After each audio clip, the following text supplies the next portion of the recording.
Hello friends, मैं S के ठाकुर। इस वीडियो में मैं आपके सामने जनरल स्टडीज के लिए जो बीपीएससी 67 के लिए जो जीएस सामान्य अध्ययन से संबंधित विषयों को हम लोगों को पढ़ना है, उसमें आप लोग जानते हैं कि भारतीय इतिहास सबसे महत्वपूर्ण विषय हो जाता है और यहाँ से मैक्सिमम क्वेश्चन पूछे जाते हैं। और अकॉर्डिंग टू सिलेबस हम भारतीय इतिहास को 3 वर्गों में बांटते हैं, 3 भागों में बांटते हैं। प्राचीन भारत का इतिहास, मध्यकालीन भारत का इतिहास और आधुनिक भारत का इतिहास।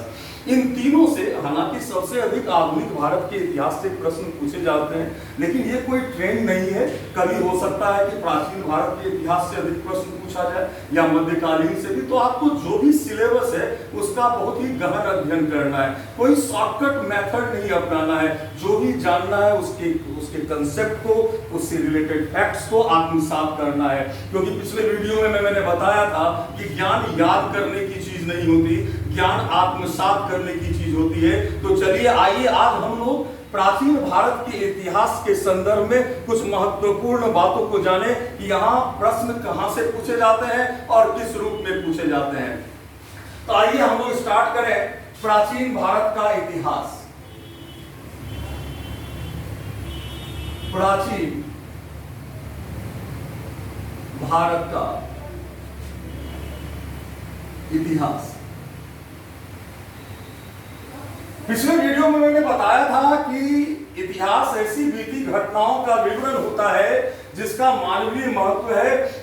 इसका तात्पर्य यह है कि हर एक बीती घटनाएं इतिहास नहीं होती, मानवीय मूल्यों से संबंधित घटनाएं ही इतिहास कहलाती है। क्योंकि बीती घटनाओं का विवरण है तो इसको जानने के लिए हमारे पास प्रमाण या साक्ष्य होना चाहिए। और खासकर प्राचीन भारत के इतिहास के किसी भी टॉपिक को हम पढ़ें, वहां प्रश्न पूछने की पहली संभावना जो बनती है वो प्रमाण से बनती है, साक्ष्य से बनती है।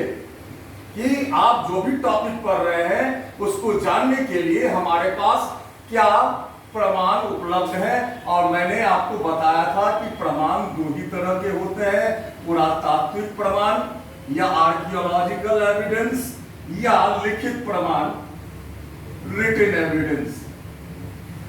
चूंकि प्राचीन भारत का इतिहास तब से भी शुरू हो जाता है जब हम लोग लिखना या हमारे पूर्वज लिखना पढ़ना नहीं जानते थे, तो हम लोग पुरातात्विक प्रमाणों पर निर्भर है। इसलिए पुरातात्विक प्रमाण और लिखित प्रमाण दोनों ही बहुत महत्वपूर्ण हो जाता है। आप किसी भी सेक्शन को, प्राचीन भारत के इतिहास के किसी भी सेक्शन को पढ़ते हैं तो यहां से प्रश्न पूछने की संभावना अधिक होती है। तो अब हम लोग जाएंगे दूसरा सेक्शन क्या है जहां से प्रश्न पूछने की संभावना होती है। दूसरा महत्वपूर्ण सेक्शन जहां से प्राचीन भारत के इतिहास से प्रश्न पूछे जा सकते हैं वो है राजनैतिक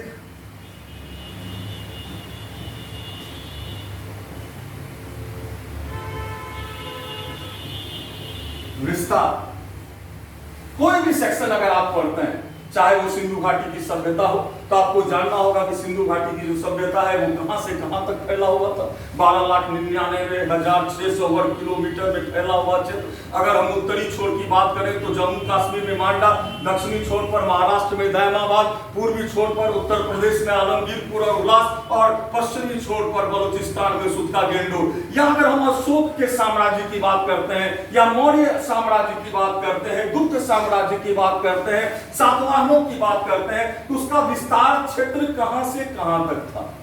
इसका विस्तार क्षेत्र से संबंधित प्रश्न पूछने की संभावना भी अधिक होती है। इसलिए दूसरा जो इंपॉर्टेंट सेक्शन है एंशिएंट हिस्ट्री के किसी भी टॉपिक में वो है राजनीतिक विस्तार। यहां से प्रश्न पूछने की संभावना अधिक होती है। तीसरा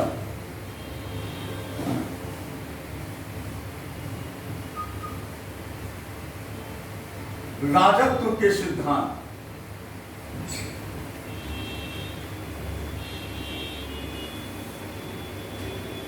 ये जानना जरूरी है कि किसी भी युग, जिस युग के, चाहे हम हड़प्पा सभ्यता के बारे में पढ़ रहे हो या वैदिक काल के बारे में पढ़ रहे हो, उत्तर वैदिक काल के बारे में पढ़ रहे हो या मौर्य साम्राज्य के बारे में, गुप्त साम्राज्य के बारे में पढ़ रहे हो, वहां राजत्व का क्या सिद्धांत था, शासन करने का आधार क्या था, किस आधार पर शासन किया था। जैसे अशोक ने कहा कि सारी प्रजा मेरी संतान है, एक लोक कल्याणकारी राज्य की अवधारणा वहां प्रबल होती है। वहां सातवाहनों के राजत्व में थोड़ा सा अलग चीज देखा जा सकता है। या हड़प्पा सभ्यता में हम कहते हैं कि शिल्पियों और व्यापारियों का शासन हुआ करता था।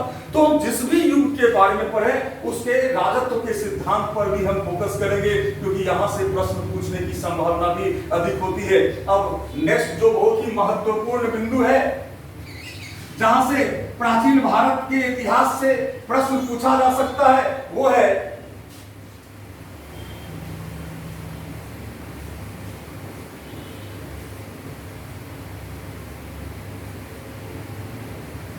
प्रशासन तंत्र, एडमिनिस्ट्रेशन। जिस युग के बारे में, चाहे आप इंडस वैली पढ़ रहे हो, चाहे मौर्य काल पढ़ रहे हो, गुप्त काल पढ़ रहे हो, उसका एडमिनिस्ट्रेटिव सिस्टम कैसा था, किस ढंग से शासन चलाया जाता था, है ना। तो इनके यहां से बहुत अधिक प्रश्न पूछे जाते हैं। इसलिए एक बहुत महत्वपूर्ण सेक्शन है जहां आपको ध्यान रखना है जब भी आप कोई टॉपिक पढ़े तो उसके एडमिनिस्ट्रेटिव सिस्टम को आप बहुत गहराई से देखें। जैसे अगर पूर्व वैदिक काल की अगर हम बात करें तो पूर्व वैदिक काल एकमात्र ऐसा काल है भारतवर्ष के इतिहास में जहां पे प्रशासन की सबसे छोटी इकाई परिवार हुआ करता। एडमिनिस्ट्रेटिव सिस्टम का स्मॉलेस्ट यूनिट परिवार था। तो ये प्रश्न बहुत ही महत्वपूर्ण हो जाता है जनरल स्टडीज के लिए। इसलिए प्रशासन तंत्र को बहुत ही गहराई से आप लोग पढ़ेंगे और जानेंगे। नेक्स्ट सेक्शन हम लोग देखें,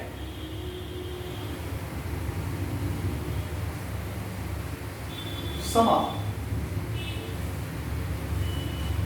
किसी भी युग के बारे में अगर हम पढ़ेंगे तो उसके समाज पर हम फोकस होंगे। समाज का ओवरऑल क्या स्वरूप था ये तो जानेंगे ही, लेकिन दो बातों को बहुत ही गहराई से जानना है, क्योंकि वहां से प्रश्न पूछने की प्रवृत्ति बहुत अधिक होती है।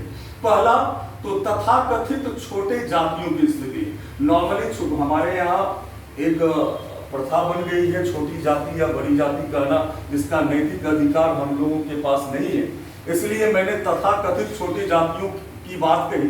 और दूसरी महिलाओं की स्थिति, इन दोनों पर फोकस होना है। समाज में, समाज का ओवरऑल आपको कंसेप्ट क्लियर होना चाहिए, लेकिन समाज में महिलाओं की स्थिति क्या थी और तथाकथित छोटे जातियों की स्थिति क्या थी, उस पर आपको थोड़ा ज्यादा फोकस करना है। तो समाज एक महत्वपूर्ण सेक्शन हो जाता है जहां से प्रश्न पूछे जाते हैं।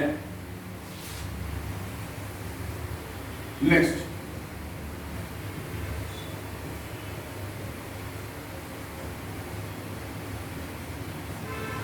अर्थव्यवस्था। हर एक युग के अर्थव्यवस्था, क्योंकि जो भी विकास का एक क्रम है वो आप देखेंगे प्राचीन भारत के इतिहास का जब अध्ययन करेंगे तो आप देखेंगे कि अर्थव्यवस्था में उत्तरोत्तर विकास होता चला गया। उसके कई आयाम डेवलप हुए, क्योंकि आप हमारे जब आप जानेंगे इतिहास, जब हम लोग पढ़ना शुरू करेंगे जानेंगे कि हमारे पूर्वज तो बंदर हुआ करते थे, हम लोग बिल्कुल जानवरों की तरह ही जीवन जीते थे। लेकिन चूंकि मानव रूपी जानवर आम जानवरों से अलग होता है, क्योंकि हमारे अंदर एक जिज्ञासु प्रवृत्ति होती है, जो नहीं है उसको जानने की इच्छा, उत्कंठा, जो विकास को जन्म देता है, जो परिवर्तन को जन्म देता है। इस कारण जो मानव जीवन का इतिहास है उसकी डिफरेंट आयाम में, विभिन्न डायमेंशंस में कई परिवर्तन देखे गए। तो अर्थव्यवस्था में भी परिवर्तन देखेंगे। अचानक अर्थव्यवस्था का विकास नहीं हुआ। आप लोग जानेंगे कि नवपाषाण काल में अर्थव्यवस्था का बेस पहले क्रिएट हुआ, जिसको हम एग्रीकल्चर कहते हैं। सबसे पहले मानव नवपाषाण काल में एग्रीकल्चर से परिचित होता है और धीरे धीरे अर्थव्यवस्था के अन्य आयाम भी खुलते हैं। तो हम लोग अर्थव्यवस्था की डिफरेंट आयाम, जो मूल आधार कृषि है, उसको तो जानेंगे ही, और साथ में हम लोग उद्योग के बारे में, आर्ट एंड क्राफ्ट के बारे में, ट्रेड के बारे में, इंटरनल ट्रेड, एक्सटर्नल ट्रेड, इन तमाम बातों को हम लोग जानेंगे इस सेक्शन के तहत। और किसी भी टॉपिक में, चाहे गुप्त काल का प्रश्न पूछा जा सकता है कि गुप्त काल में सबसे महत्वपूर्ण बंदरगाह कौन सा हुआ करता था, या ये पूछा जा सकता है कि ऋग्वैदिक काल में अर्थव्यवस्था का मूल आधार क्या था, है ना। तो एग्रीकल्चर में सबसे अधिक किस चीज की खेती होती थी, मुख्य खाद्यान्न, हड़प्पा सभ्यता के लोगों का मुख्य खाद्यान्न क्या था। ऐसे कई प्रश्न इस सेक्शन से आते हैं, इसलिए यह सेक्शन बहुत ही महत्वपूर्ण हो जाता है स्टूडेंट्स। इसलिए आप जो भी टॉपिक पढ़े वो उस टॉपिक के अर्थव्यवस्था को भी और उसके हर एक डायमेंशंस को भी बहुत अच्छे तरह से आत्मसात करेंगे। नेक्स्ट हम लोग देखेंगे